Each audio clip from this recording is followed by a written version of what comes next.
everybody, it's me again. I haven't posted a video in a long time. I don't even know how long it's been. I haven't looked. I'm kind of embarrassed about it, but you know, life gets in the way, whatever. But I just wanted to talk a little bit about how to tell if you're being abused. This will probably be like a two-part thing because there's a lot of ground to cover with this topic. And there's no real one way to tell, but I did Google the phrase, how to tell if you're being abused, and I found a site called abusive.com, and they've got a really long list, and it's pretty exhaustive, but I just want to pick out a few of these, talk about them a little bit, and go from there. So the first one on the list is, you automatically feel a sense of dread, fear, or unease when a certain person comes home from work or enters the room. Alright, this is so key. If you feel weird, like, that's the best way to describe it. If you just feel weird when the person you're in a relationship with is around, that's kind of a big sign that you should maybe think about getting out, because, you know, you're supposed to enjoy being with the person. You're not supposed to feel uneasy, uncomfortable, you know, sad, whatever. You're not supposed to have, like, consistent negative feelings. I mean, if you guys just had a fight, of course you're going to be uneasy, but even in a healthy relationship, that is. But if this is like constant, just persistent, doesn't go away, doesn't get better no matter what, that's a huge red flag. For me, I always felt like it was like being in the room, I know, like the phrase loose cannon, it was like being in the room with a loose cannon or a loaded gun. Whenever he was around, I would always be watching myself, like a hawk, just to make sure that I wouldn't do anything to set him off. I just felt totally uncomfortable, or in varying degrees of unease. I was never 100% comfortable, and that should have been a big sign to me, a big tip-off, but that was my first, you know, serious long-term relationship, so I didn't really know any better at that point. I was 17 when I got into this relationship. I was young, inexperienced, and I really didn't have anything to base it off of, so I took it as normal, and, you know, if I ever got in that situation again, I would automatically know. But you really need to watch for that dread, that fear, that uneasy, kind of creeped out weird feeling when you're around that person. Because even if it's not abuse, chances are good that if they're making you feel odd or awkward or whatever, consistently, it's not really a good place for you to be. Let's see, skipping down a few. You find your circle of activity is getting smaller and smaller. You are becoming isolated progressively from your friends and loved ones. You no longer do many of the things that once gave you pleasure. You don't go where you used to. Alright. There were a couple places, like, I was really into photography when I was younger. I still kind of am. But there were a few places in town that I would go, like mostly old buildings stuff, because I was into urban exploration and all that. And I would go there by myself, just kind of hang out, chill out, relax, take some photos. And that was one of my things. That was something I really loved to do.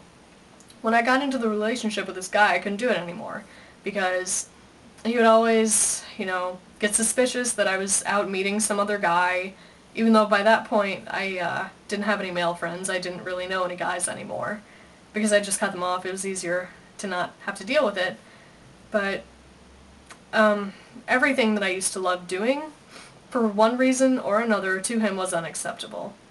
My writing, he was still kind of okay with that, but he was afraid, I guess, that I would write something bad about him, or, you know, he was just disturbed by my writing for whatever reason.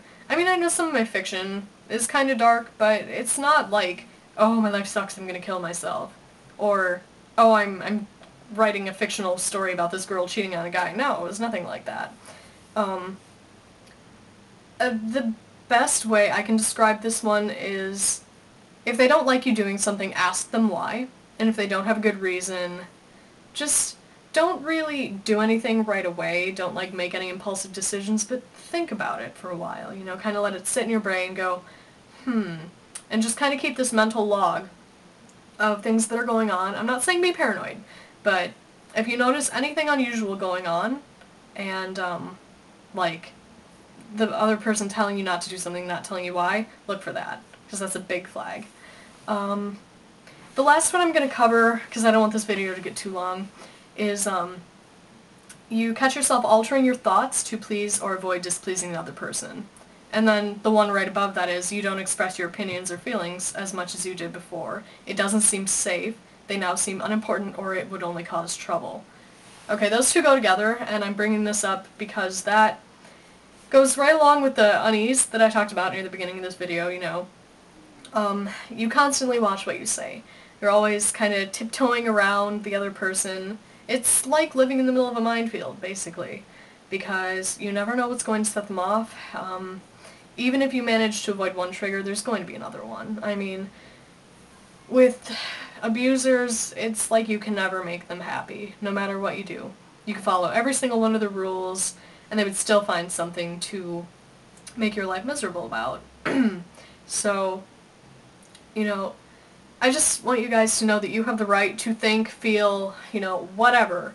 It's not like you can really control feelings, and you shouldn't try to, I mean, impede your natural emotions, because, you know, you're human. You're allowed to have a range of emotions. If you want to be pissed off and sad one day and then happy the next, that's totally fine. That's your right as a human being. But the thing is, when you're being abused, that right gets taken away to some extent. I would get yelled at a lot. Well, I was going through some clinical depression at the time, but I would get yelled at for it. And, you know, I was living at home at the time, and my great aunt had Alzheimer's disease, so I was pretty sad about that, which I don't think is unusual. But I would get yelled at for being sad about that. You know, there's just such a... I have this, like, mental list of things that I used to get yelled at about. And I find myself catching myself, even now, even, like, 2 years after leaving, I still find myself kind of censoring my emotions, reining it in, and it takes a long time to get past that, but you need to watch for that too. The other person, the person you're in a relationship with, should care about you, and, you know, it's okay if they're concerned if you're upset, but they shouldn't make you feel bad about it. You shouldn't be yelled at about it, you know. It's just, you have to live your life, and when you're being abused or controlled, you can't do that. So I guess that's my main reason for doing these videos. I don't want to see anyone end up in the situation that I was in. I mean, I know it's going to happen. Not totally unrealistic, but if I can help a few people and help them, you know, figure out what's going on, like, if I can just help one person get out of a bad relationship before it's too late, then at the end of the day, that's all I can ask for. But I am going to post the email address for this series in the sidebar, and like I said, well, like I posted in the sidebar in my last video, feel free to email me, send me questions, comments, whatever. I will read all of them, and if there's something specific you want me to talk about, definitely let me know, and I will cover that. Alright, I'll see you guys probably, hopefully, sometime later this week. Thanks for watching. Bye-bye.